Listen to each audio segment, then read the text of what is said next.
আলহামদুলিল্লাহ, মহান রব্বে কারিমের দরবারে শুকরিয়া আদায় করছি যে রব্বে কারিম দয়া করে মায়া করে অনুগ্রহ করে আমাদেরকে সুস্থ রেখে আল্লাহ তাআলার পবিত্র ঘর মসজিদে পবিত্র দিন জুমার দিনে আগে আগে আসার বসার কোরআন হাদিসের আলোকে কিছু কথা বলার শোনার তৌফিক দিচ্ছেন। সে রব্বে কারিমের দরবারে মন খুলে প্রাণ খুলে আওয়াজ করে বলি আলহামদুলিল্লাহ। বয়ানের শুরুতে আপনাদেরকে সতর্কতার জন্য একটা কথা বলি। আমরা যখন জিকির করি, জিকিরের মধ্যে ওলামায়ে কেরামগণ বলছেন যে সবচেয়ে শ্রেষ্ঠ জিকির হলো আফজালুল যিকরি লা ইলাহা ইল্লাল্লাহ। সবচেয়ে শ্রেষ্ঠ জিকির কি? লা ইলাহা ইল্লাল্লাহ। এই যে পৃথিবীর শুরু থেকে নিয়ে পৃথিবীর শেষ পর্যন্ত যে জিকিরটা ছিল, আছে এবং থাকবে সেটা হলো লা ইলাহা ইল্লাল্লাহ। কালিমা যদি আমরা কেউ বলি কালিমা কি, তাহলে আমরা বলি লা ইলাহা ইল্লাল্লাহু মুহাম্মাদুর রাসূলুল্লাহ। এই কালিমার একটা সময় এমন ছিল, লা ইলাহা ইল্লাল্লাহ মুসা কালিমুল্লাহ, মুসা নবীর জমানায়, ইব্রাহিম আলাইহিস সালামের জমানায় লা ইলাহা ইল্লাল্লাহ ইব্রাহিম খলিলুল্লাহ, এইভাবে। কিন্তু শুরুর অংশটা দেখেন লা ইলাহা ইল্লাল্লাহ, এখানে কোনো পরিবর্তন আছে? এখানে কোনো কি নাই? পরিবর্তন নাই। একটা ঘটনা এমন আছে যে মুসা আলাইহিস সালাম আল্লাহ তাআলার কাছে বলছেন যে আল্লাহ, আমি তো আপনার অবশ্যই প্রিয় একজন কেউ, যেহেতু আমার সাথে সবসময় আপনি কথা বলেন, তো আপনি আমাকে এমন একটা শব্দ শিখান বা এমন একটা এক্সট্রা গোপন কিছু একটা শিখান, যেই গোপনটা শুধু আমি আপনার সাথে বলবো, আর কেউ বলে না, বাকি আপনার কাছে সবচেয়ে প্রিয়, এর চেয়ে প্রিয় আর কিছু নাই, এমন কিছু একটা বলেন আমাকে শিখান। তো আল্লাহ বললেন যে তুমি সব সময় বলবা লা ইলাহা ইল্লাল্লাহ। বলতেছে মুসা আলাইহিস সালাম, জানলে তো সবাই বলে, এ তো আমরা সবাই জানি, শুধু সবাই লা ইলাহা ইল্লাল্লাহ বলে। আল্লাহ বলছেন শোনো, লা ইলাহা ইল্লাল্লাহ এমন একটা শব্দ, আসমান এবং জমিন যদি এক পাল্লায় রাখা হয়, আর শুধু লা ইলাহা ইল্লাল্লাহ এক পাল্লায় রাখা হলে লা ইলাহা ইল্লাল্লাহর পাল্লাটা কি হয়ে যাবে? সুবহানাল্লাহ, সুবহানাল্লাহ। আমি যে কথাটা আপনাদেরকে সতর্কতার জন্য বলতেছি, কথাটা হলো আমরা যখন জিকির করি, আমি অনেক জায়গায় জিকিরের আগে পরে থাকলে বা শুনলে দেখি একটা ভুল আমরা করি আর কি, খেয়াল করি না। না খেয়াল করার কারণে ভুলটা করি। যেমন লা ইলাহা ইল্লাল্লাহ, মানে মনে করে যে একটু ডাবায়া বলি বা একটু কলম দিয়া চাপ দিয়া বলি, তাহলে মনে হয় জিকিরটা বেশি ফায়দা হইলো বা বেশি সওয়াব পাইলাম। এই বেশিটা করতে গিয়ে আমরা ভুল করে ফেলি। লা ইলাহা ইল্লাল্লাহ, আর এখানে যদি লা ইলাহা ইল্লাল্লাহ এমনি বলে কি হয় আপনাদেরকে বলি। মূলত শব্দ হলো লা ইলাহা ইল্লাল্লাহ, হামজা লামজার ইল, লাম লাম জবর লা, ইল্লাহ। তাহলে এখানে শব্দটা হলো হামজা, শব্দটা কি? হামজা। যদি আমরা সহজ ভাবে বলি লা ইলাহা ইল্লাল্লাহ, হালকা ভাবে বলি, আর যদি ডাবায়া বলতে যাই, তখন হামজার জায়গায় হয়ে যায় আইন। তো ইল্লাল্লাহ অর্থ তো আল্লাহ, তো ইল্লাল্লাহ আইনটা বলে কি অর্থ হয়? অর্থই হয় না। আমরা লা ইলাহা ইল্লাল্লাহ, নেই কোনো মাবুদ আল্লাহ ছাড়া, নেই কোনো মাবুদ। তো আল্লাহ ছাড়া, আল্লাহ শব্দটা উচ্চারণ করতে হবে, তো আল্লাহ শব্দ শুরু তো হামজা আইন না। আল্লাহ শব্দ শুরুতে কি? দেখি আল্লাহ, নাকি আল্লাহ, আল্লাহ। তো হামজা বললে হয় আল্লাহ, আর যদি আইন বলি তখন কি হয়? তখন আল্লাহ বা অন্য একটা শব্দ হয় যার অর্থ উপরে, বা আইন আল্লাহ বাকি ব্যতীত অনেক অর্থে আসতে পারে। তখন কি হয় না? আল্লাহ আর হয় না। দেখুন আমরা যখন জিকির করি না, জিকিরের শেষে এখনটাই খেয়াল করেন, যখন আমরা জিকিরটা শেষ করতেছিলাম লা ইলাহা, এটা বলার সময় আমরা কি বলি? ইল্লাল্লাহ। মনে করে যে ইল্লাল্লাহ কি করে বললে মনে হয় আমার একটু কি হইলো, ভালো হইলো, বা আমি একটু ভালো কিছু করছি, এটা আমরা ভুলি। আবার অনেক জায়গায় যখন সবাই সম্মিলিত জিকির করতে থাকে, দেখবেন ইল্লাল্লাহ বলে না, শুধু ইল্লাল্লাহ জিকির করে, শুনতেন কাউরে? ইল্লাল্লাহ, ইল্লাল্লাহ। এই যে ইল্লাল্লাহ যে বলতেছেন, আমি কিন্তু কেউ দোষ দেওয়ার জন্য, কারো মন্দ করার জন্য বলতেছি না, একটা ভুল সঠিক করার জন্য বলতেছি। বিশ্বাস করেন, এখানে শব্দ হলো, হরফ হলো হামজা। হরফ কি? যদি হামজা বলেন তাহলে আপনার ঠিক আছে। আপনি যদি হামজা না বলে অন্য কিছু করেন, আরবি শব্দ এত সেন্সিটিভ আলফাজ শব্দ, যদি এক হরফের জায়গায় আরেক হরফ বলি, দিন রাত ডিফারেন্স। কেমন ডিফারেন্স বলেন? দিন রাত, আশেপাশেও না। দেখেন আমরা বলি কুল হুয়াল্লাহু আহাদ, হে নবী আপনি বলুন আল্লাহ এক। অর্থ কি বলেন? হে নবী কুল, কফ কুল, হে নবী আপনি বলুন। কুল অর্থ আপনি বলুন। আল্লাহু আহাদ, আল্লাহ এক। এখন কেউ ধরেন কুল কইতে গেলে একটু গলার মধ্যে ধাক্কা দিতে হয়, এই ধাক্কাটা সে দিল না। মনে করলে এত কষ্ট করে কুল কমু, কুল হু আল্লাহ। কফ কাফ দুইটা হরফ, আরবিতে 29টা হরফের মধ্যে কফ একটা হরফ, কাফ আলাদা একটা হরফ। সমস্যাটা কি হয়, যারা আলেম বা আরবি সম্পর্কে অভিজ্ঞতা তারা এটা ধরতে পারে, সবাই ধরতে পারে না। কি সমস্যা আপনাদেরকে আমি ছোট্ট করে বলি। কুল অর্থ বলা, আল কৌল মাসদার থেকে, আর আল আকলু মাসদার থেকে কুল অর্থ খাওয়া, একদম স্পষ্ট। তাহলে কুল অর্থ কি, বলা। আর কাফ ছোট্ট কাফ দিয়ে বললে কুল অর্থ খাওয়া। কি অর্থ দ্বারা, এবার আমি বলি। কুল হু আল্লাহু আহাদ, হে নবী আপনি বলুন আল্লাহ এক। এবার বড় কাপ বাদ দিয়ে ছোট্ট কাপ দিয়ে বলি, কুল হু আল্লাহু আহাদ, হে নবী আপনি খান আল্লাহ এক। কইল কিছু একটা, মানে কই আপনি বলেন আল্লাহ এক, আর কই আপনি খান, নামাজটা হইব? মানে নামাজের মধ্যে ভুল পড়লে নামাজ যে নষ্ট হয়ে যায়, কেন নষ্ট হয়ে যায়? এই জন্য এখন আমি জিকির করতেছি ইল্লাল্লাহ ইল্লাল্লাহ ইল্লাল্লাহ, মানে কি না হাজা ইল্লাল্লাহ, কিন্তু খেয়াল করি না। কিন্তু সবাই বলতেছে, আমিও বলতেছি লা ইলাহা ইল্লাল্লাহ। এটা কি শুদ্ধ নাকি ভুল? আমার বুঝার উদ্দেশ্য, মানে আমরা যদি ভুলটা করি অর্থ বদলায় যায়। জিকিরের দ্বারা যে ফায়দা, যে সোয়াব, জিকিরের এত বেশি ফজিলত, কোরআনের মধ্যে সরাসরি আল্লাহ পাক রব্বুল আলামিন জিকিরের ফজিলত বর্ণনা করছে। সুবহানাল্লাহ। জিকিরের ফজিলত সর্বপ্রথম কে বর্ণনা করছে? আল্লাহ। আর সহিহ হাদিসের মধ্যে জিকিরের ফজিলত অনেক অনেক। একটু ছোট্ট একটা সহিহ ফজিলত আপনাদেরকে বলি, আমরা পড়ি না কোরআন শরীফের মধ্যে, ফাকুরুনি আযকুরুকুম ওয়াশকুরুলি ওয়ালা তাকফুরুন। সূরা বাকারার 2 নম্বর পারার 2 নম্বর পৃষ্ঠার এক কেরাতের এক আয়াত। আয়াতটা কিন্তু আমরা খুতবার শেষেও বলি, দেখেন কি খেয়াল করছেন কিনা। মানে কি, আল্লাহ তাআলা নিজে বলতেছেন ফাযকুরুনি, তোমরা আমি আল্লাহর স্মরণ করো, আমি আল্লাহর জিকির করো। ফাযকুরু শব্দটা জিকিরের থেকে আসে না, দেখেন ফাযকুরুনি, আল্লাহ বলতেছেন তোমরা আমি আল্লাহর কি করো, জিকির করো। আযকুরুকুম, আমি আল্লাহ স্বয়ং তোমাদের স্মরণ করব। সুবহানাল্লাহ। এই কথা বলতেছেন কে? আল্লাহ বলতেছেন, বান্দা তোমরা আমার জিকির করো, আমার স্মরণ করো, আমি স্বয়ং আল্লাহ তোমাদের জিকির করব, স্মরণ করব। মুসলিম শরীফের হাদিসের মধ্যে আসছে, এই আয়াতের তাফসীর করতে গিয়ে রাসূলুল্লাহ বলেন যে যখন মানুষ একসাথে মজমা বসে, আমরা তো একা একাও জিকির করি, মজমা বসে জিকির করি, যখন মানুষ মজলিসে বসে সবাই একসাথে জিকির করে, আল্লাহ পাক রব্বুল আলামিন তারা যতজন বসছে এর থেকে আরো বেশি ফেরেশতাদেরকে নিয়ে ওই ব্যক্তির স্মরণ করে, যে ব্যক্তি আল্লাহর স্মরণ করতেছে। সুবহানাল্লাহ। তাহলে জিকিরের ফজিলত আছে নাকি নাই? আছে। বাকি ভুল নাকি শুদ্ধ করে করতে হবে।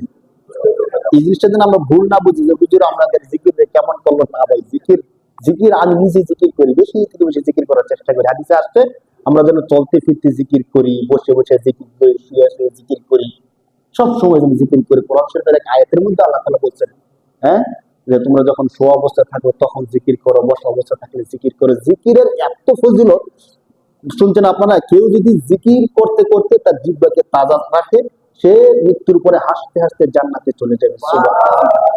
বাকি জিকিরটা করার সময় একটু খেয়াল করতে হবে যেন আমার জিকিরটা ভুল না হয়ে যায়। আমি যখন বলতেছি লা ইলাহা ইল্লাল্লাহ, হালকা ভাবে বলবো ইল্লাল, তখন ইল্লাল্লাহ এমনটা যেন না বলি কেউ। হ্যাঁ, সম্মিলিত যখন জিকির করেন তখন খেয়াল রাখবেন। যখন তখন সবাই একসাথে জিকির করতেছে, তো অনেক সময় দেখবেন যে তাল মিলানোর জন্য লা ইলাহা ইল্লাল্লাহ লা ইলাহা ইল করে না, এমনটা। এটা শুদ্ধ নাকি ভুল? বিশ্বাস করেন, এই জিকিরের যদি 100 বছরও করি, আমি যে আরবি ব্যাকরণ বলছি এই ব্যাকরণ অনুযায়ী আপনি একটা সওয়াব পাবেন না। যদি আল্লাহ কোনোভাবে ক্ষমা করে দেয়, এটা আল্লাহ রহমানুর রহিম গফফারুল কারীম, এটা আল্লাহর বিষয়।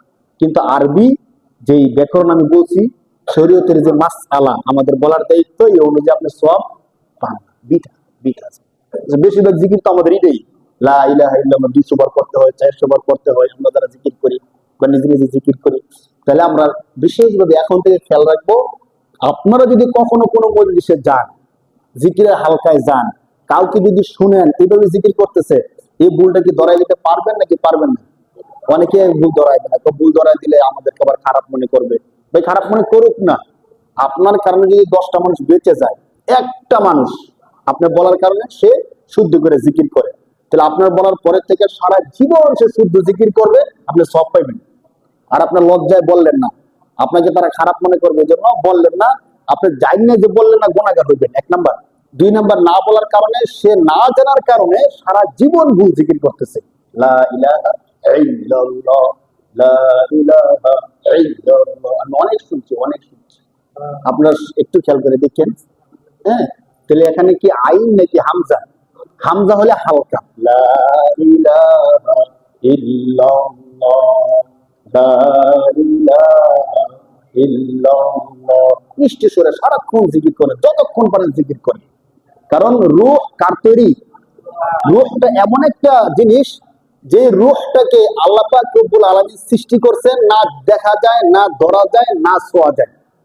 কাফেররা রাসূলুল্লাহ সাল্লাল্লাহু আলাইহি সাল্লামকে জিজ্ঞেস করছে, নবী আপনি যদি নবী হয়ে থাকেন তাহলে বলেন তো রূহ কি জিনিস? রাসূলুল্লাহ তো গায়েব জানেন না, জানেন? রাসূল কোনো বৈজ্ঞানিকও না, ডাক্তারও না, তো রূহ কি জিনিস কেউ জানে না। রাসূল সাল্লাল্লাহু আলাইহি সাল্লাম জানেন না। রাসূল সাল্লাল্লাহু আলাইহি সাল্লাম অপেক্ষা করতেছিলেন আল্লাহর পক্ষ থেকে ওহী আসবে। অপেক্ষা করলেন, আল্লাহর পক্ষ থেকে ওহী আসলো। কোরআন শরীফের সূরা বনী ইসরাঈল 15 নম্বর পারা 9 নম্বর পৃষ্ঠায় আল্লাহ পাক আয়াত নাযিল করে দিলেন, ইয়াসআলুনাকা আনির রূহ। হে নবী, কাফেররা আপনাকে রূহ সম্পর্কে প্রশ্ন করছে, তারা কি জানতে চায় রূহ কি জিনিস? আপনি বলেন, কুলির রূহু মিন আমরি রাব্বি। রূহ একমাত্র আল্লাহর, আমি আল্লাহর একটা বিশেষ আদেশ মাত্র। সুবহানাল্লাহ। রূহ কোনো দেখার জিনিস না, রূহ কোনো ধরার জিনিস না, রূহ কোনো ছোঁয়ার জিনিস না। আল্লাহ নিজে বলতেছেন, কুল, হে নবী আপনি বলেন, আর রূহু মিন আমরি রাব্বি, আপনার রবের একটা আদেশের নাম হলো কি? রূহ। সুবহানাল্লাহ। এটা দেখা যায় না, ধরা যায় না, ছোঁয়া যায় না। আল্লাহ যখন আদেশ দেয় তুমি থাকো, থাকে আমি জীবিত। আর আল্লাহ যখন বলে আমার রূহ আমার কাছে চলে আসো, আল্লাহর কাছে চলে যায়, তখন আমি মৃত। আমার লাশটা উঠানের মধ্যে রাখা আছে, এরপরও মাইকে ঘোষণা হচ্ছে আব্দুর রহিম মারা গেছে। আব্দুর রহিম কি গেছে? মারা গেছে। আমরা দৌড়ে আব্দুর রহিমের বাড়িতে গেলাম, যে দেখলাম সে উঠানের মধ্যে খাটে শোয়া আছে। আব্দুর রহিম তো আছে, তার হাত আছে, পা আছে, চোখ আছে, সব আছে, তো মারা গেল কি? বলেন কি মারা গেছে? এমন কি যে আব্দুর রহিম মারা গেছে আর মানে হলো 2টা হাত নাই, বা তার চোখ নাই, পা নাই? এমন সব আছে। একটা মানুষ ঘুমাইলে যেমন দেখা যায়, মৃত্যুবরণ করলে সেম না? বলেন, ঘুমাইলে যেমন নাড়াচাড়া করে না, আওয়াজ করে না, কিছু শোনে না, তো মৃত্যুবরণ করলে তো সেম, শুধু চোখগুলো বন্ধ, তো ঘুমায় থাকতে পারে। তো না, তার কাছে এমন একটা জিনিস নাই যে জিনিসটা সম্পর্কে একমাত্র কে জানে? আর কেউ জানে। কোন বৈজ্ঞানিক আজও পর্যন্ত স্ক্যান দিয়া, দূরবীক্ষণ দিয়া, অনুবীক্ষণ দিয়া ধরতে পারছে রূহটা কোন দিক দিয়ে বের হয়? কেউ দেখতে পারছে? বা রুহের আকার আকৃতি কোন বইয়ের মধ্যে আমরা দেখছি যে ছোট্ট গোল একটা জিনিস, তার নাম হলো রূহ, যখন মৃত্যুবরণ করে তখন রূহটা বের হয়ে যাচ্ছে যাচ্ছে, দূরবীক্ষণ বা অনুবীক্ষণ যন্ত্র দিয়ে দেখছে? এমন হয়েছে? হয় না। কিভাবে হবে? আল্লাহ তো নিজে বলতেছেন, কুলির রূহু মিন আমরি রাব্বি। নবী আপনি কাফেরদেরকে জানায় দেন, রূহ হলো আমি আল্লাহর একটা কি? আদেশ। তো যে কথাটা বলতেছিলাম, এই আল্লাহর আদেশ সব সময় আল্লাহকে চায়। আল্লাহর আদেশ সবসময় কাকে চায় বলেন? কেন চাইবে না? কারণ আদেশটা কার? আদেশটা কার ভাই? আল্লাহ। এই আল্লাহর আদেশ সবসময় কাকে চায়? আমি একটা বকরি লালন পালন করি, ধরেন আমি সবসময় তাকে ঘাস খাওয়াই, সবকিছু করি, তো দেখবেন আমি যদি তাকে ডাক দিই, সে সবসময় আমার কাছে চলে আসবে। আমি কখন আসবো সে ছটফট করবে। এটা প্রাণী, ও বোবা প্রাণী। আপনি গেলে তা আপনার কাছে যাবে না, আপনার ডাক দিলে আপনার কাছে আসবে না, যারা আঞ্চলিক এলাকায় পালছেন দেখছেন। কিন্তু বোবা পানি আমি লালন পালন করছি, সে আমাকে এতটা ভালোবাসে, আমি তাকে সৃষ্টি করি না, আমি তাকে কি করছি? লালন পালন করছি সাময়িক। আর যে আল্লাহ আমাদেরকে সৃষ্টি করছেন, যে আল্লাহ নিজে রূহ সৃষ্টি করছেন, ওই রূহ 24 ঘন্টার মধ্যে 24 ঘন্টায় কাকে চায়? কেমন ভাবে চায়? ওলামায়ে কেরামগণ বলেন, একটা মাছ বেঁচে থাকার জন্য সবচেয়ে বড় জরুরি হলো পানি। সবচেয়ে বড় জরুরি কি? পানি। আমাদের তো বেঁচে থাকার জন্য রূহ দরকার, তো মাছেরও রোহ দরকার, বাকি ঠিক সেম দরকার পানি। একটা মাছকে আপনি যত খাবার দেন, যত বাতাস করেন, যত আদর যত্ন করেন, পানি থেকে উঠে নিয়ে এসে একটা ধরেন লাল কার্পো মাছ, কাতলা মাছকে আপনি পানি থেকে উঠে নিয়ে আসলেন, আপনার বাড়িতে রাখতেছেন ফ্লোরের মধ্যে, অনেক আদর যত্ন করতেছেন, খাবার দাবার দিতেছেন, বাতাস করতেছেন, এটা কি বেশিক্ষণ বাঁচতে পারবে ভাই? কতক্ষণ লাফালাফি করার পরে মারা যায়। আপনি যদি বলেন জি আল্লাহ, আমি তো মাছের যত্ন কমতি করি নাই, আমার ঘরের মধ্যে মাছটাকে রাখছি, শুধু পানি দেই নাই, বাকি তাকে বাতাস করা, তাকে খাবার দাবার দেওয়া, যত্ন করা, ধোয়া মোছা সব কিছু করছি, মরলো কেন? এই কথার কোন যুক্তি দেওয়া যাবে? বলবো আপনি পাগল। তার সবচেয়ে বড় দরকার ছিল পানি। আপনি তাকে পানির মধ্যে না রেখে আপনি যে বাসায় নিয়ে আসছেন, এটাই তার প্রতি জুলুম করা হয়েছে। তার প্রতি কি করা হয়েছে ভাই? তাকে পানি থেকে উঠে আইন না যত যত্নই করেন, তাকে বাঁচাতে পারবেন না। আপনি যদি তাকে বাঁচাতে চান, প্রথমে তাকে পানির মধ্যে ছেড়ে দেন, এরপরে আদর যত্ন কি করবেন পরে। সেম দেখবেন আমাদের অনেক সময় আমরা এমন আছি যে এয়ার কন্ডিশন, এয়ার কুলার গাড়ির মধ্যে উঠছি বা বাসার মধ্যে এসি লাগাই রাখছি, খুব ভালো সিট, আমাদের বেড, খুব ভালো বেড, এরপরও ঘুম ধরতেছে না। ডাক্তার থেকে ঘুমের ওষুধ আইনি না আমরা কি করি? ঘুম ধরাই। এমন হয় না অনেকে? হয়। ঘুম ধরতেছে না, বিল্ডিং এর মধ্যে থাকতেছি, শান্তি লাগতেছে না, টাকা পয়সা অটালা টাকা পয়সা, এরপর শান্তি পাইতেছি না। শান্তি নেই কেন? আমার তো টাকার কোনো অভাব নাই, বাসা বাড়ির অভাব নাই, আমি একাই 10টা 5টা বাড়ির মালিক। মুহাদ্দিসিনে কেরামগণ বলছেন, ওলামা কেরামগণ বলছেন, আপনি শান্তি কি করে পাবেন? আপনার যে রূহ আল্লাহ তাআলা সৃষ্টি করছেন, ওই রূহটা সবসময় কাকে চায়? আল্লাহকে চায়। আপনি ওই রূহ আল্লাহকে না দিয়ে, আল্লাহর নাম না জপটা আপনি সারাক্ষণ জপেন টাকা টাকা টাকা, আর কোত্থেকে টাকা আসবে, আর কোত্থেকে টাকা আসবে, কার দোকান থেকে টাকা মারা যায়, কার জমি মারা যায়, আর কার থেকে টাকা নিয়ে আসা যায়, এতিমের মাল কিভাবে বক্ষণ করা যায়, কোন গরিবের পেটে লাথি মেরে টাকা নিয়ে আসা যায়, 24 ঘন্টা আমরা শুধু কি বলি? টাকা টাকা টাকা। তো রুহ কি বাঁচবে বলেন? রুহ তো কাকে চায়? আল্লাহকে চায়। রুহ কার আদেশ? মনে আছে কিনা? রুহ কার আদেশ? আল্লাহর আদেশ। চায় কাকে? তো আল্লাহর আদেশ আল্লাহকে চায়, আমরা তাকে আল্লাহ না দিয়ে কি দেই? টাকা, দুনিয়া, বিল্ডিং, বাড়ি গাড়ি। সে তো শান্তি পাবে না ভাই, সে ছটফট করবে। মাছ, সে পানি চায়, আপনি তাকে পানি দেন, অল্প হোক পানির মধ্যে রাখেন, সে শান্তি হয়ে যাবে। পানি থেকে উঠে নিয়ে আসে, সে লাফালাফি করবে, অস্থির হয়ে যাবে, কতক্ষণ পরে মারা যায়। তো আমাদের যে রূহটা, আমরা আল্লাহ না দেওয়ার কারণে, সারাক্ষণ টাকা, দুনিয়া, বাড়ি গাড়ি এগুলো করার কারণে আমাদের রূহটা অস্থির থাকে। আর রূহ যখন অস্থির থাকে, তখন আমাদের খাওয়া হয় না ঠিক মতো, খাইলেও খানা খাইয়ে তৃপ্তি পাই না, ঘুম হয় না, আমাদের শান্তি লাগে না, কারোর সাথে কথা বলে আমরা কি পাই না? শান্তি পাই না। কিভাবে শান্তি পাবো ভাই? আল্লাহ যে রূহ সৃষ্টি করছেন, ওই রূহ কাকে চায়? বলেন কাকে চায়? এই কথা শুনে আল্লাহ বলতেছেন কোরআন শরীফের 13 নম্বর পৃষ্ঠা। আল্লাহ তাআলা বলেন, আল্লাযীনা আমানু ওয়া তাতমাইন্নু কুলুবুহুম বিযিকরিল্লাহ। আল্লাহ বলতেছেন আল্লাযীনা আমানু, নিশ্চয় যারা ঈমানদার, নিশ্চয় যারা কি? আল্লাযীনা আমানু ওয়া তাতমাইন্নু কুলুবুহুম বিযিকরিল্লাহ, নিশ্চয় যারা ঈমানদার তাদের কলবটা স্থির হবে, শান্তি পাবে একমাত্র আমি আল্লাহর জিকিরের মাধ্যমে। সুবহানাল্লাহ। যারা ঈমানদার তাদের হৃদয় একমাত্র, আল্লাহ বলতেছেন তাতমাইন্নু কুলুবুহুম বিযিকরিল্লাহ, তার হৃদয় যদি ঠান্ডা করতে চায়, স্থির করতে চায়, শান্তি করতে চায়, একমাত্র পন্থা হলো যিকরুল্লাহ, আল্লাহ তাআলার জিকির। আল্লাহ তাআলার, আল্লাহ বলতেছেন আলা বিযিকরিল্লাহি তাতমাইন্নুল কুলুব। বান্দা শোনো, আলা, শুনে রাখো, জেনে রাখো, আলা বিযিকরিল্লাহি তাতমাইন্নুল কুলুব, একমাত্র আল্লাহর জিকিরই পারে তোমার হৃদয়কে স্থির করতে, ঠান্ডা করতে। আর আমরা এই হৃদয়কে স্থির করার জন্য এয়ার কন্ডিশন লাগাই না, এরপরে এসির বাতাস খাই, এই করি এই করি, এমনি করি অমনি করি, কোন স্থির হয় না, হবে না। একবারে মৃত্যু পর্যন্ত আমাদের অস্থিরতা থাইকেই যায়।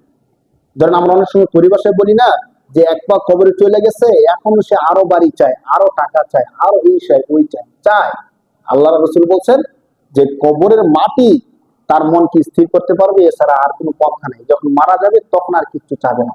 তাহলে আমরা এতক্ষণে আলোচনা দ্বারা বুঝলাম, পৃথিবীর মধ্যে শ্রেষ্ঠ এবং মর্যাদার কোনো কিছু যদি থাকে তার নাম হলো আল্লাহর জিকির। কার জিকির বলেন? কারণ আমরা বান্দা কার? বলেন বান্দা কার? আল্লাহ। তো আল্লাহর বান্দা যখন আল্লাহর জিকির করে আল্লাহ খুশি হয় কি হয় না বলেন? কারণ আল্লাহ তো আমাদেরকে সৃষ্টি করছে। একটু দুনিয়ার দিকে তাকান, আমি যাকে বিয়ে করছি আমার স্ত্রী, সে যদি কোনো পুরুষের দিকে না তাকায়, আমি জানতে পারলাম সে আমাকে ছাড়া কোনো পুরুষের দিকে তাকায় না। আমার নাম ছাড়া সে অন্য কোনো পুরুষের নাম নেয় না। আমাকে ছাড়া অন্য কোনো পুরুষকে সে ভালোবাসে না। 24 ঘন্টা ধ্যান, খেল, চিন্তা, চেতনা, ভাবনা সবকিছু আমাকে নিয়ে। তার চিন্তা, চেতনা, ধ্যান, ধারণা, স্বপ্ন সবকিছু আমি স্বামীকে নিয়ে। তাহলে আমি আমার ওই স্ত্রীকে ভালোবাসবো কি বাসবো না বলেন? কম নাকি বেশি? অবশ্যই বেশি। যখন জানতে পারবো আমার স্ত্রী আমাকে ছাড়া কিচ্ছু বুঝে না, 24 ঘন্টা তার মুখে যদি কোনো পুরুষের নাম থাকে সেটা হলাম আমি। এমন স্ত্রীকে মানুষ ভালোবাসে কি বাসে না বলেন? তো ঠিক যে কেন সে আমার একজন স্ত্রী, জাস্ট আর কিচ্ছু না, তার সাথে আমার পরিচয়, লেনদেন, চলাফেরা।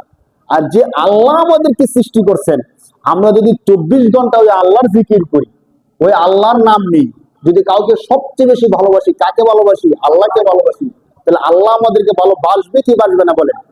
আল্লাহ নিজে ঘোষণাই দিয়ে দিচ্ছেন, ফাযকুরুনি আযকুরুকুম ওয়াশকুরুলি ওয়ালা তাকফুরুন। বান্দা তুমি আমার জিকির করো, আমার স্মরণ করো। জানো তুমি যদি আমার জিকির করো আমি আল্লাহ কি করি? তুমি বান্দা জিকির করলে আমি আল্লাহ তোমার জিকির করি, সুবহানাল্লাহ। তুমি বান্দা আমার জিকির করো আমি আল্লাহ তোমার স্মরণ করি, সুবহানাল্লাহ। আমি কে বলেন? এই মহাবিশ্বের নবমণ্ডল ভূমণ্ডলের মধ্যে আমি তো এত ক্ষুদ্র একটা প্রাণী যার কোনো অস্তিত্বই নাই। যদি আসমানের মধ্যে কেউ যায়, আকাশের মধ্যে কেউ দাঁড়ায়, আর আমি জমিনে দাঁড়ায় থাকি, আসমান থেকে আমাকে দেখা যাবে জমিনের মধ্যে বলেন? দেখা যাবে? আসমান থেকে যদি আমরা যারা বিমানে গেছেন দেখছেন, বিমানের যদি যারা উঠছে বিমান থেকে নিচে তাকাইলে বিল্ডিং গুলোকে ছোট্ট ছোট্ট পিঁপড়ার ঘরের মতো দেখা যায়। আর গাছপালা হলুদ সবুজ সবুজ কিছু দেখা যায়, তেমন বাড়ি ঘরও কি দেখা যায় না। মানে বিমান থেকে আপনার নিচের মানুষটাকে দেখা যায় না। আর বিমান যতটুক যায় এর থেকে লক্ষ লক্ষ কোটি কোটি গুণ উপরে আসমান না? আসমান তো এমন যে মানুষ চাঁদের দেশে গেছে, যাওয়া যায়, সুযোগ আছে। আসমানে যেতে পারবে এমন কোনো সুযোগ নাই। কারণ চাঁদ, সূর্য, যত নক্ষত্র আছে সমস্ত নক্ষত্র প্রথম আসমানের নিচে।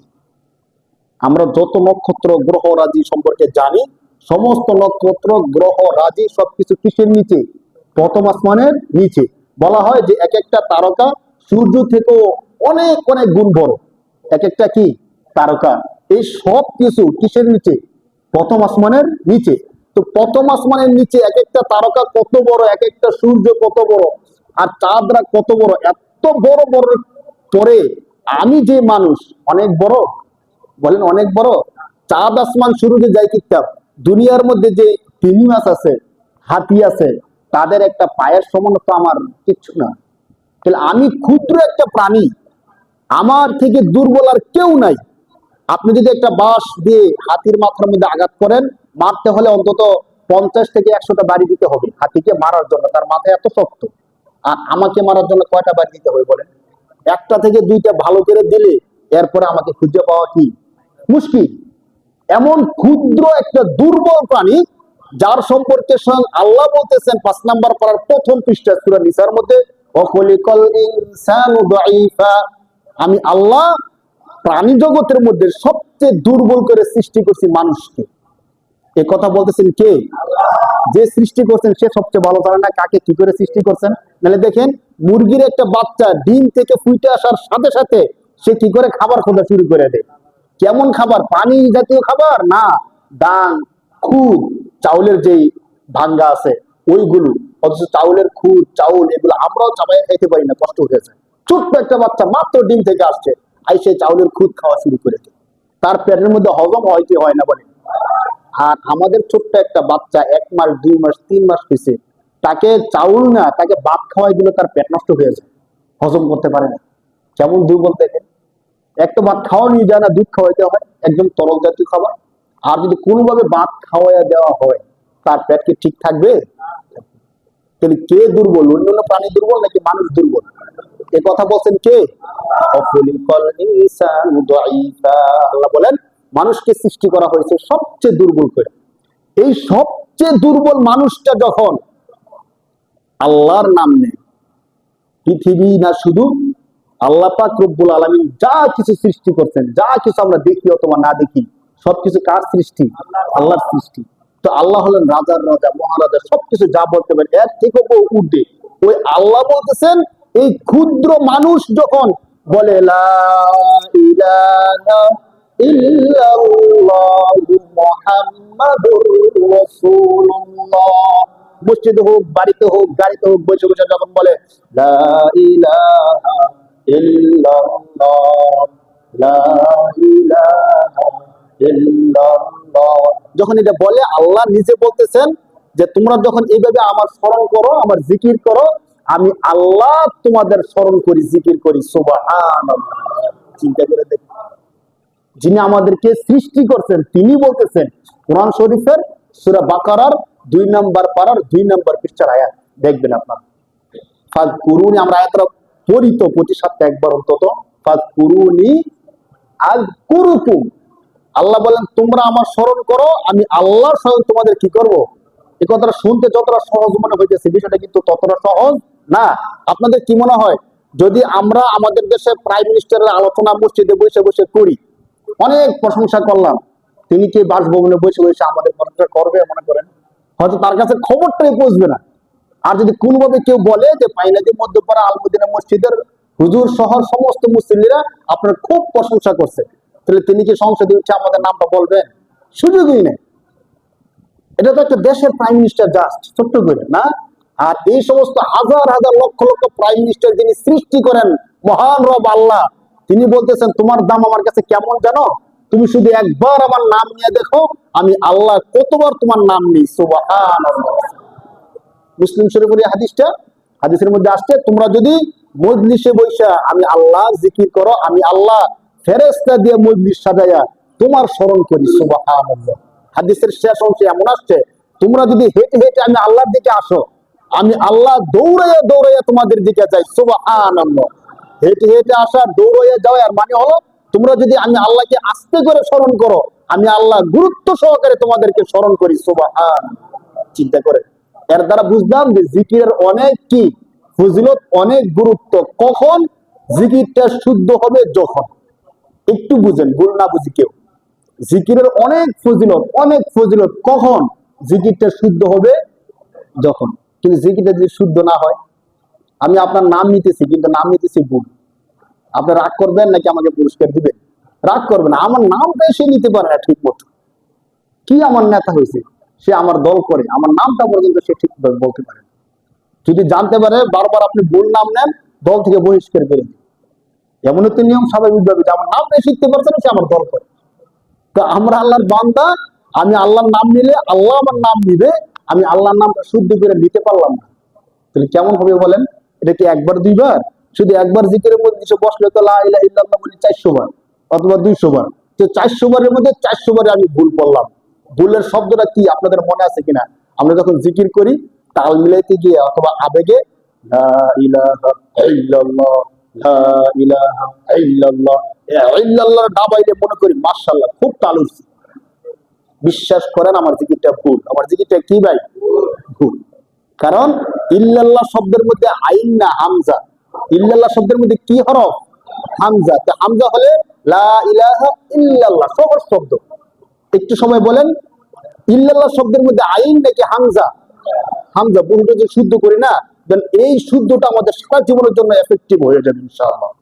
আমরা যখন ইল্লাল্লাহ বলি, ইল্লাল্লাহ শব্দের শুরুতে হামজা নাকি আইন? হামজা নরম, হামজা হয় কি? নরম। আর আইন হয় শক্ত। আইন কি?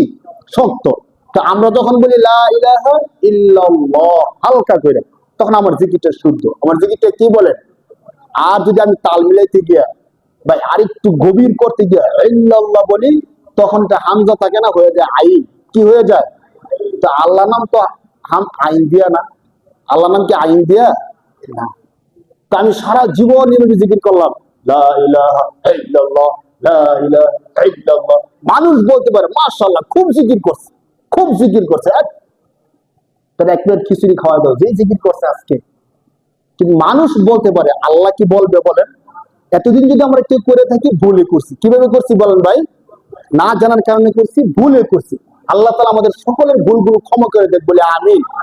এখন থেকে আমরা যখন জিকিরটা করব বা কাউকে করতে শুনবো বা কাউকে দেখবো জিকির করতেছে এইভাবে ভুলে, তখন আমরা তাকে সুন্দরভাবে আদবের সাথে বলে দেবো যে ভাই, আল্লাহ নামের শুরুতে আইন না হামজা, আর হামজার উচ্চারণ হয় সহজ হালকা ভাবে, লা ইলাহা ইল্লাল্লাহ, লা ইলাহা ইল্লাল্লাহ, লা ইলাহা ইল্লাল্লাহ। আমার সাথে একটু চর্চা করেন, নাটা ভাইয়া হালকা ভাবে বলেন লা ইলাহা। আচ্ছা, আপনাদেরকে ছোট্ট করে আরেকটা কথা বলে দিই, কেউ কিছু মনে করেন না। এই লা ইলাহা ইল্লাল্লাহ জিকিরটা কি চরমনায়ের? লা ইলাহা ইল্লাল্লাহ জিকির কি চরমনায়ের? সোনাকান্দা, আটরশি, দেওয়ানবাগি জিকির কার? আল্লাহর। জিকির কার? অনেকে মনে করে চরমনায়ের জিকির শিখাইতেছে হুজুর। না, জিকির কোন চরমনায়ের, তারা একটু বেশি করে, একটু পরিচিতির সাথে করে, এই জন্য অনেকে মনে করে হুজুর চরমনায়ের মুরিদ কিনা, আমাদের চরমনায়ের জিকির শিখাইতেছে কিনা। না ভাই, এতক্ষণ কিসের ফজিলত বললাম? জিকিরের ফজিলত বললাম। আর এই জিকিরের ফজিলত স্বয়ং আল্লাহ কোরআন শরীফে বলছেন। প্রথমত বলছেন ফাদকুরুনি, 2 নম্বর পারা 2 নম্বর পৃষ্ঠা সূরা বাকারা। দ্বিতীয়ত বললাম 13 নম্বর পারা 12 নম্বর পৃষ্ঠা, ওই যে জিকির করলে স্থির হয়, হৃদয় শান্ত হয়। এতক্ষণ যা বলছি আল্লাহর জিকিরের ফজিলত বলছি, কোন দল মত গোষ্ঠী এর কোন ফজিলত আমি বলি নাই। তাহলে আমরা যে জিকির করবো, অনেকে জিকির করতে মনে করে আমি যে জিকির করবো আবার না আমি চরমনের দল মুক্ত হয়ে গেলাম। না ভাই, জিকির করলে আপনি কোনো দলে গেলেন না। কেউ যদি জিকির করে সর্বোচ্চ সে কার দলে? আল্লাহর দলে। সে কার দলে বলেন? আল্লাহ তাআলা বলছেন উলাইকা হিজবুল্লাহ। হিজবুন অর্থ দল। আল্লাহ বলেন ওই সমস্ত লোক তারা হলো আল্লাহর দলের। কার দলের? আমরা যদি জিকির করি তাহলে আমরা সবাই কার দলের বলেন? যদি 4-5 জন বসে বসে জিকির করতেছে তারা সবাই চরমনের মুরিদ, আমার মন চাইলো তাদের সাথে বসে একটু জিকির করি, তাহলে কি আমি চরমনের মুরিদ হয়ে গেলাম? কারণ তারা জিকির করতেছে কার? বলেন একটু, তারা জিকির করতেছে কার? আমি তো বসে তাদের সাথে জিকির করব কার? আল্লাহ। তাহলে আমরা সবাই একটু জিকিরের চর্চা করি। আবার আপনাদেরকে বলি, জিকির যখন আমরা করব, জিকিরের মধ্যে সবচেয়ে শ্রেষ্ঠ জিকির হলো লা ইলাহা। সবচেয়ে শ্রেষ্ঠ জিকির লা ইলাহা। এর থেকে উত্তম জিকির আর হয় না, লা ইলাহা ইল্লাল্লাহ। আমরা ইল্লাহ যখন বলবো, এই আল্লাহ নামের শুরুতে হামজা, আল্লাহ নামের শুরুতে কি ভাই? হামজার উচ্চারণ হালকা, সহজ সরল। হামজার উচ্চারণ কি? সহজ সরল হালকা। আর আমরা তাল মিলাইতে গিয়ে হামজা না বলে বলে ফেলে আইন, লা ইলাহা ইল্লাল্লাহ।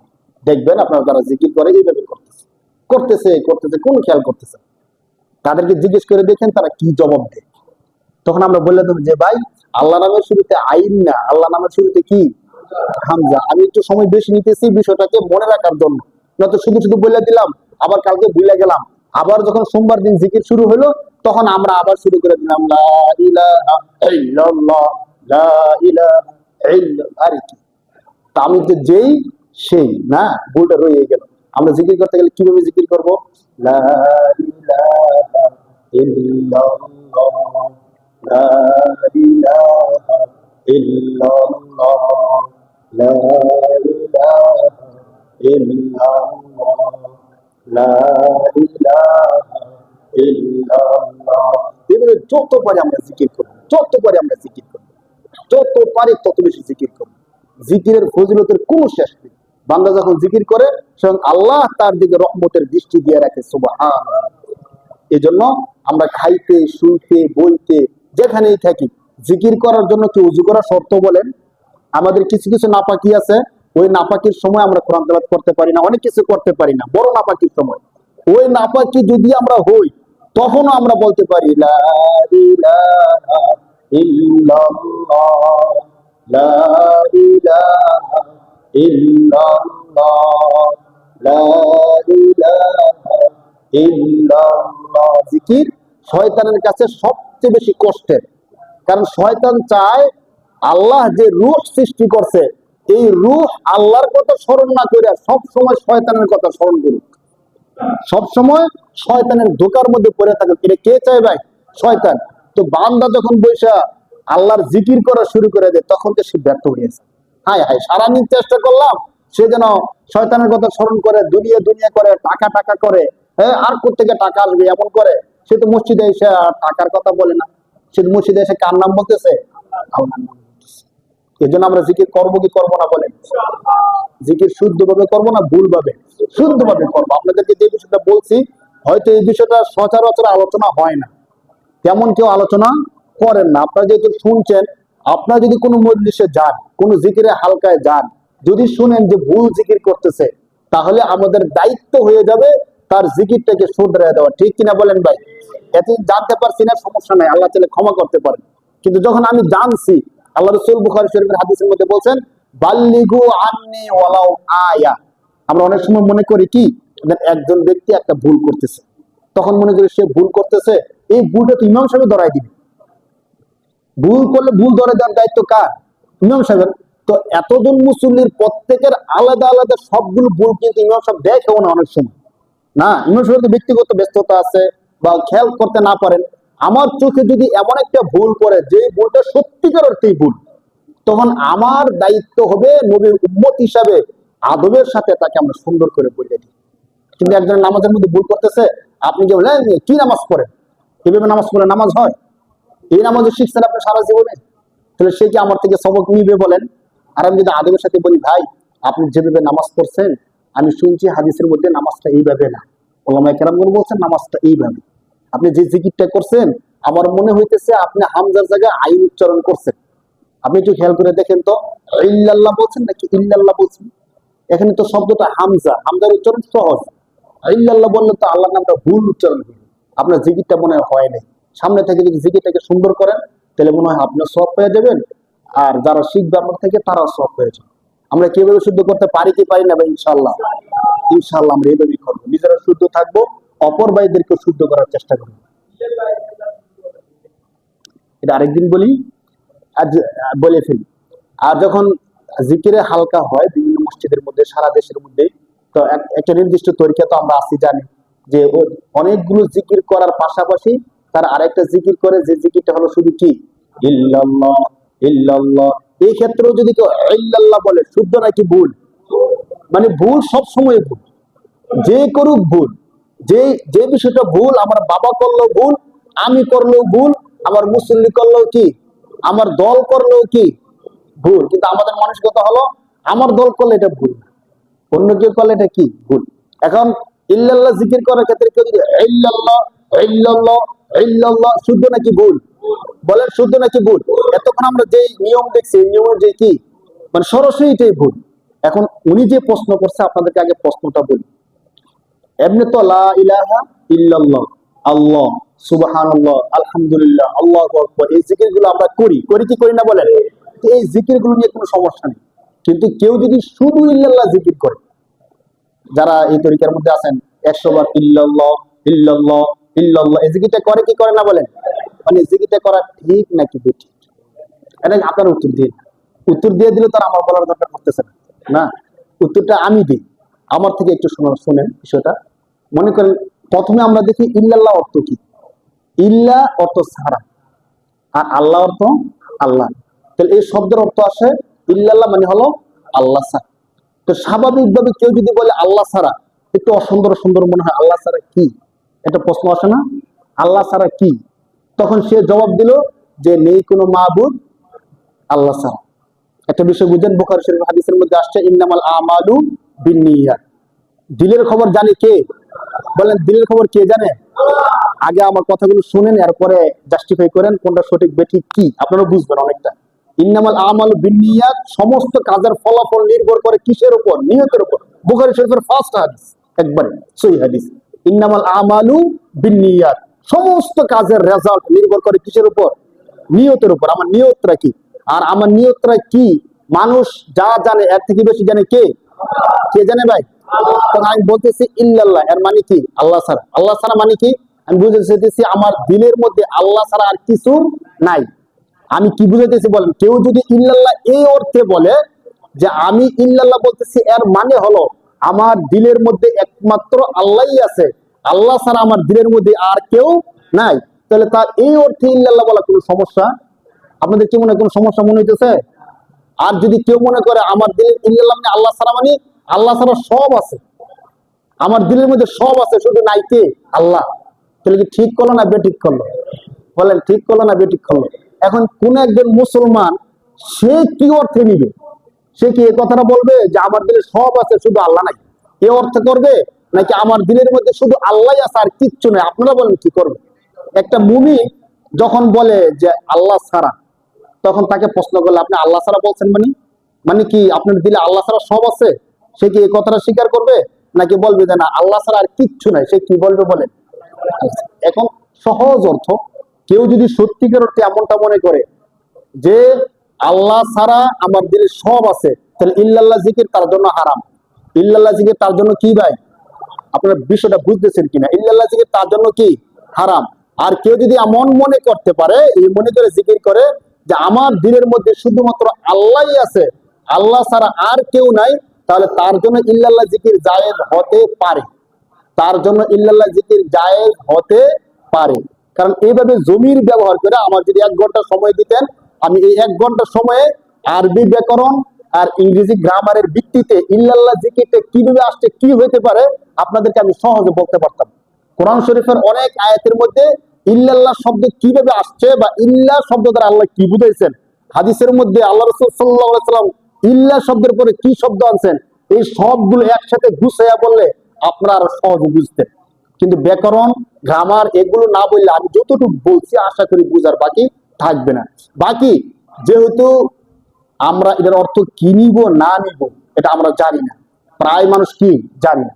আমি কি ইল্লাল্লাহ অর্থ আল্লাহ ছাড়া আর কেউ নাই এটা বুঝাবো, নাকি একমাত্র আল্লাহ আমার হৃদয়ে আছে, এটার অর্থর দরকার আছে কি নাই বলেন? এই জিকিরটা করতে গেলে একটা ব্যাখ্যা দিতে হয় কি হয় না? তো যে বিষয়ের ব্যাখ্যা দিতে হয় ওই বিষয় থেকে আমি নিরাপদ থাকি না। আমার এমন বলার দরকার নাই যে ইল্লাল্লাহ জিকির করতেই হবে। তুমি যদি ইল্লাল্লাহ জিকির না করো তাহলে আমার মুরিদ থেকে তোমার নাম কাটা, অথবা তুমি জান্নাত থেকে কাটা, এমনকি বলা যাইবো? অথবা ইল্লাল্লাহ জিকির করা হারাম, এই কথাটা কি 100% বলা যাবে? আমরা বাড়াবাড়িও করবো না, সারাসারিও করবো না। যদি আমরা বলি কেউ যদি বুঝে শুনে অর্থ সহকারে 100% খেয়াল করে বলতে পারে, তাকে বলতে দেন, বলুন। কারণ ইন্নামাল আমালু বিন্নিয়াত। আর যদি আমার মনে সন্দেহ সন্দেহ থাকে যে ইল্লাল্লাহ বললে কি আল্লাহ ছাড়া হইলো না আল্লাহ সহ হইলো, সন্দেহ লাগতেছে, আপনি বললেন না, দরকারে নেই। আর হাজার হাজার জিকির আছে, ওই জিকির গুলো করেন। এইভাবে মজলিস করে যে জিকিরটা আমরা এইভাবে করি, লা ইলাহা ইল্লাল্লাহ, আপনার প্রশ্নের উত্তরটা আমি দেই। এই যে 4-5 জন একসাথে বসে আমরা কি জিকির করি, লা ইলাহা, এই জিকিরটা ঠিক নাকি বেঠিক? এই কথার জবাবটা দেন, এই জিকিরটা ঠিক নাকি বেঠিক? কিন্তু এইভাবে সাহাবায়ে কেরাম বইসা লা ইলাহা ইল্লাল্লাহ জিকির করছে এমন কোন হাদিসের মধ্যে নেই। সাহাবায়ে কেরাম সবাই একসাথে বইসা মাগরিবের পরে লা ইলাহা ইল্লাল্লাহ এই জিকিরটা এইভাবে করছে কোন হাদিসের মধ্যে কি নাই? প্রমাণ নাই। এখন আপনি যে প্রশ্নটা করছেন যে সাহাবায়ে কেরাম ইল্লাল্লাহ জিকির করছে কিনা, হাদিসে আছে কিনা, আপনি জবাব দেন সাহাবায়ে কেরাম লা ইলাহা ইল্লাল্লাহ জিকিরটা বসে বসে করছে কিনা? নাই, করে নাই। তো ওই হাদিস ওই কথার মধ্যে যদি এই প্রশ্ন আসে যে সাহাবায়ে কেরাম করছে কিনা, তাহলে লা ইলাহা ইল্লাল্লাহর মধ্যে এই প্রশ্ন আসছে সাহাবায়ে কেরাম করে কিনা। যদি সাহাবায়ে কেরাম না করলে এটা করা না জায়েজ হয়, তো লা ইলাহা ইল্লাল্লাহ করা তো জায়েজ নেই।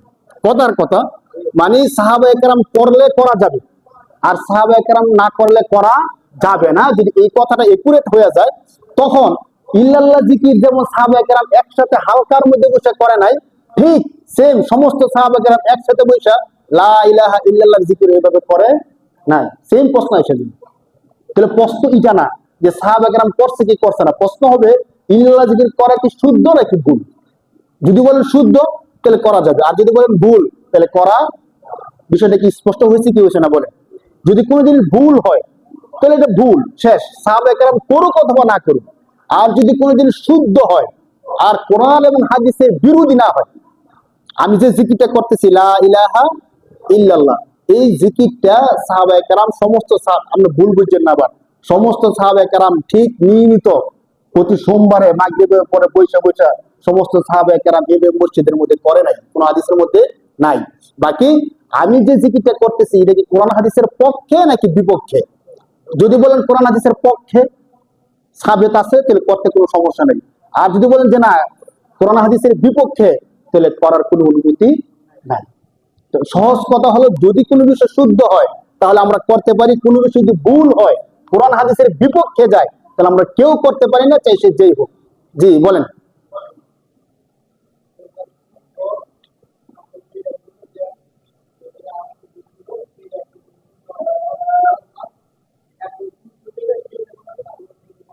জি, একদম সুন্দর কথা। সহজ বিষয় হলো ইল্লাল্লাহ জিকির নিয়ে যে প্রশ্নটা করছেন, এই প্রশ্নের সহজ জবাব হলো, যদি কেউ 100% ইয়াকিনের সাথে কেউ জিকিরটা করতে পারে যে আমার হৃদয়ে আল্লাহ ছাড়া আর কেউ নাই, আমার হৃদয়ে একমাত্র কে আছে? আল্লাহ আছে। এমন জ্ঞান খেল চিন্তা চেতনা নিয়ে কেউ যদি এই জিকিরটা করে, তাকে বাধা দেওয়ার কোনো সুযোগ নেই। আর কেউ যদি ভুল অর্থে করে, তাহলে এই জিকিরটা করা তার জন্য জায়েজ নাই। আল্লাহ ছাড়া আমার হৃদয়ে সব আছে, শুধু আমার হৃদয়ে কি নাই? আল্লাহ নাই। তাহলে এমন জিকির করা কি হবে? হারাম হবে। এই দৃষ্টিকোণ থেকে হালকায় বসে জিকির করা, শুয়ে শুয়ে জিকির করা, বসে বসে জিকির করা সম্পূর্ণ জায়েজ। কোরআন শরীফের মধ্যে আল্লাহ পাক রব্বুল আলামিন নিজে বলছেন যে আল্লাযীনা ইয়াযকুরুনাল্লাহা কিয়ামা ওয়া কুউদা ওয়া আলা জুনুবিহিম ওয়া ইয়াতাফাক্কারুনা ফি খালকিস সামাওয়াতি ওয়াল আরদ। শুধু আয়াতের অনুবাদ করে শেষ করে দিই। আল্লাহ তাআলা বলতেছেন আল্লাযীনা, ওই সমস্ত ব্যক্তি হলো সবচেয়ে বেস্ট, সবচেয়ে উত্তম, ইয়াযকুরুনাল্লাহা, যারা কার জিকির করে? বলেন, যারা কার জিকির করে? কিভাবে করে? আল্লাহ নিজে বলতেছেন ইয়াযকুরুনাল্লাহা কিয়ামা, দাঁড়ায় দাঁড়ায়। যারা আল্লাহর জিকির করে কিভাবে? আল্লাযীনা ইয়াযকুরুনাল্লাহা কিয়ামা ওয়া কুউদান, এবং বসে বসে। ইয়াযকুরুনাল্লাহা কিয়ামা ওয়া কুউদা ওয়া আলা জুনুবিহিম, শুয়ে শুয়ে, এক পাশে শুয়ে শুয়ে যারা আল্লাহর কি করে? জিকির করে। ওয়া ইয়াতাফাক্কারুনা ফি খালকিস সামাওয়াতি ওয়াল আরদ, এবং সে চিন্তা করে আল্লাহ কত চমৎকার করে আসমান বানাইছে, কত চমৎকার করে আল্লাহ জমিন বানাইছে। এমন চিন্তা যারা করে, আল্লাহ বলতেছেন তারা হলো আল্লাহর কাছে সবচেয়ে প্রিয়। সুবহানাল্লাহ। তাহলে আমরা যখনই থাকি, যেখানেই থাকি, যাই করি, সব সময় আমাদের স্মৃতিতে, আমাদের জিহ্বার মধ্যে কার জিকির রাখবো বলেন? তাহলে আল্লাহ বলছেন আল্লাযীনা ইয়াযকুরুনাল্লাহ, কিয়ামা আয়াতের মধ্যে বলছেন। এবং আরেক আয়াতের মধ্যে আল্লাহ বলছেন ফাযকুরুনি আযকুরুকুম ওয়াশকুরুনি ওয়ালা, বান্দা তোমরা আমি আল্লাহর জিকির করো, আমি আল্লাহ তোমাদের স্মরণ করবো। সুবহানাল্লাহ। আল্লাহ তাআলা সব সময় আমাদেরকে মৃত্যু পর্যন্ত আল্লাহ তাআলার পবিত্র নাম জিকির করার তৌফিক দান করে বলে আমিন।